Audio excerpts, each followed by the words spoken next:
Hi, this is Murray from Murray's Tech Time, and today I'm going to be talking still about a camera because I'm still trying to figure it out, but I'm pretty sure I've got it mostly figured out. And the other thing is about a few accessories, camera accessories. Now, my problem was that I got caught up in 4K hype, and I don't need 4K. The two things that I want to have is 1080p 60, and of course 1080p 30, that kind of goes along with that. And the other thing is that when it makes the movie or the video for that 29 minutes and 59 seconds, I want it to be in one file. I don't want it to break it up because it does weird things when it does that. So, as far as I know, the M100 did that, from what I remember.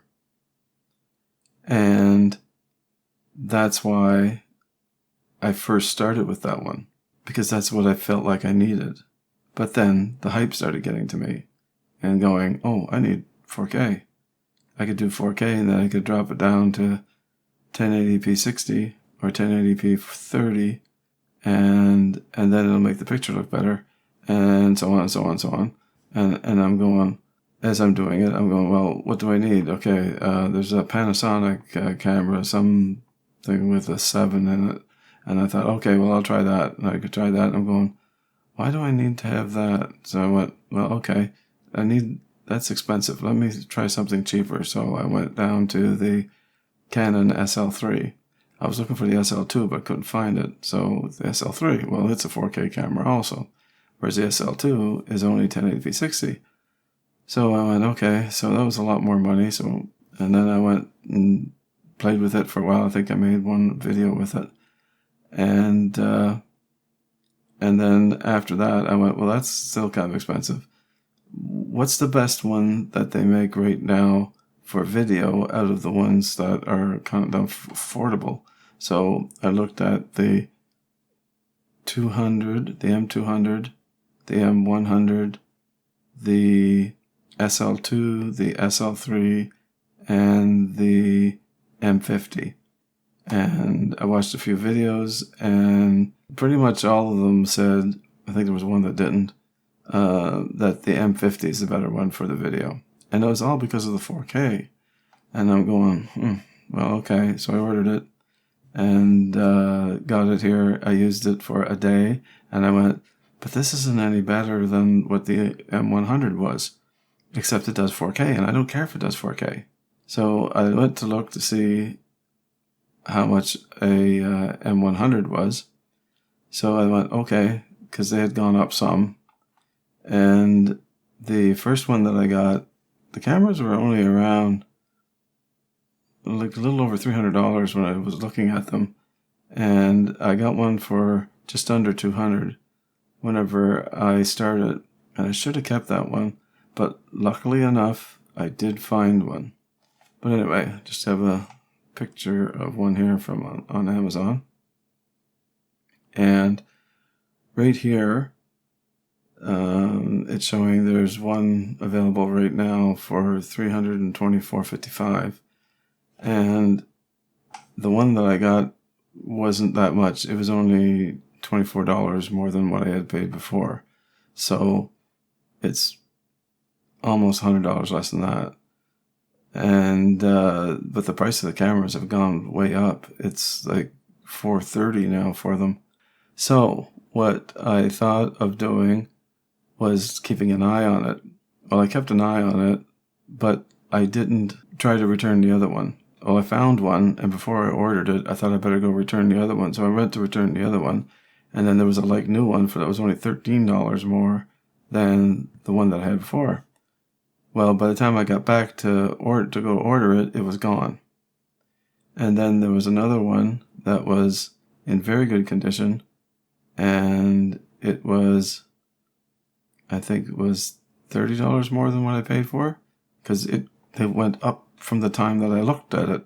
Like, I mean, it was crazy. So then I thought, okay, well, it's $30 more. And I thought, well, I'll think about it for a minute. Well, I shouldn't have thought about it for a minute. I should have got it because it was gone too.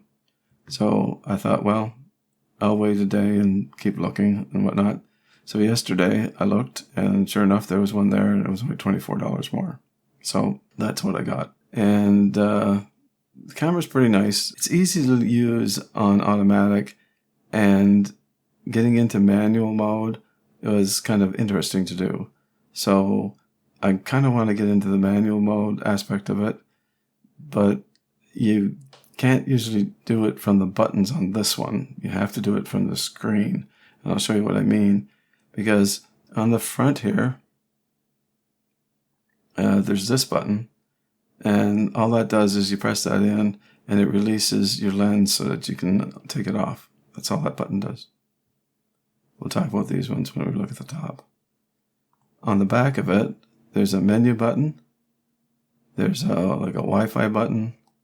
And then this set of buttons here so that you can adjust things up, down, left, and right. And it does info and set. And then this is for the flash, and then information.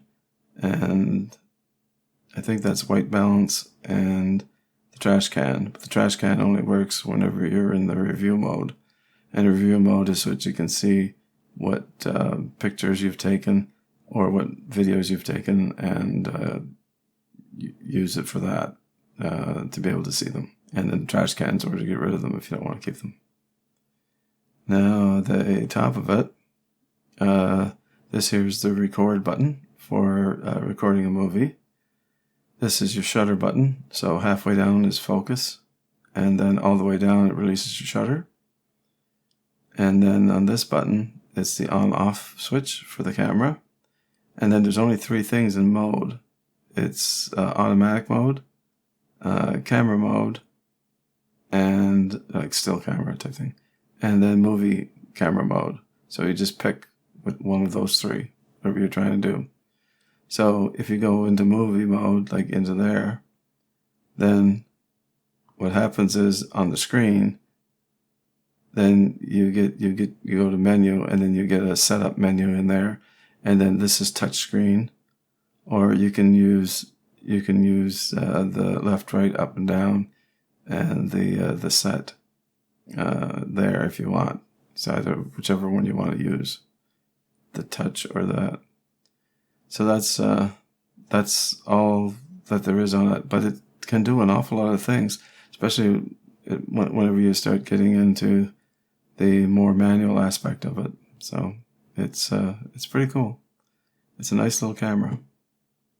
And that's pretty much what I can say on that. Oh, when I get the camera, what I'll do is I'll keep this one out, which is my webcam, and I'll show you. I'll do like a little unboxing or something like that whenever it comes in. Now, the next thing that I wanted to talk about was a little stand, a little tripod, just to try some video. But anyway, so, I mean, all you're doing is putting the 3 together, making the tripod little handle, and then you can vlog using the camera, whichever way you want.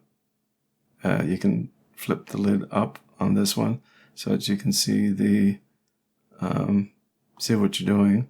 I forgot to show you that. Let's back up here one, because right here, see how the screen flips up, the one that was on the back, so that you can actually see what's going on. So you can frame yourself in the frame and in the shot, whatnot, and make sure that you can see everything that you want to see with it. And then if you turn it around, you can just flip that down, and then you can see that way too. So anyway, so that's that one and that one.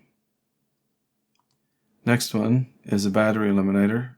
Basically, what you're doing is you're putting this in place of the battery. This here, it's a full battery, and what it does is it just plugs in through your AC and then connects directly to that, and then the camera thinks there's a battery in it all the time. And since they think the battery's in it all the time, then you can never run out of battery, which is nice. And you don't have to charge the battery, which is nice, especially whenever you're in the studio. When you take it out, then you have yourself 2 or 3 batteries and away you go. And this, I'm not 100% sure of right yet, but this is what I'd like to get, is this thing here.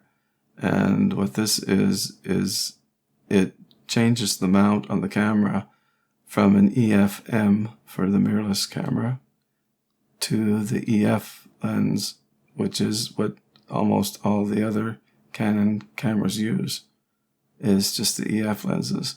And so there's a whole whack of EF lenses that you can put on there. So you can get I can get like a wide angle lens to put on there, wider than the 15 to 45 millimeter that it comes with it, that little telephoto one that comes with it, the kit lens. So if I can get something a little wider, like a 10 or an 11 or a 9 or whatever it is that they have, then the shot will be a little wider from closer up.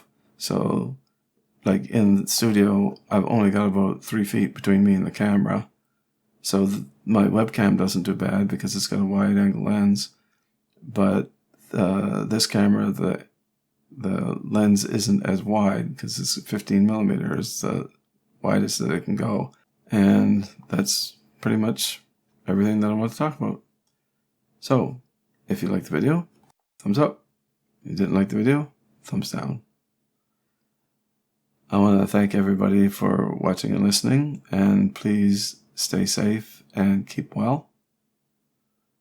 And we'll see you next time. Bye.